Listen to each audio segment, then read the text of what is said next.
Hello students, আজকে আমি আবার এসে গেছি তোমাদের আর একটা নতুন কবিতা নিয়ে। নবম শ্রেণীর কবি অজিত দত্তের লেখা কবিতা, খুবই পরিচিত, নোঙর। দেখো, আমি ফার্স্ট স্লাইডে তোমাদের শ্রেণী উল্লেখ করেছি, নবম শ্রেণী। তার নিচে দেখো দিয়েছি নোঙর, কবিতার নাম নোঙর, আর কবি হলো অজিত দত্ত। ঠিক আছে, কবি হলেন অজিত দত্ত। এবার চলে আসছি আমি নেক্সট স্লাইডে। আচ্ছা, প্রথমে আমরা একটুখানি অজিত দত্ত সম্পর্কে জেনে নিই। এসো কবি পরিচিতি।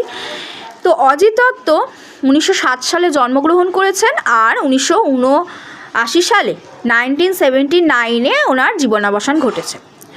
জন্ম ওনার ঢাকার বিক্রমপুরে। 30-40 দশকের আধুনিক বাংলা কবিতার এক বিশিষ্ট কবি ছিলেন। যদি প্রশ্ন আসে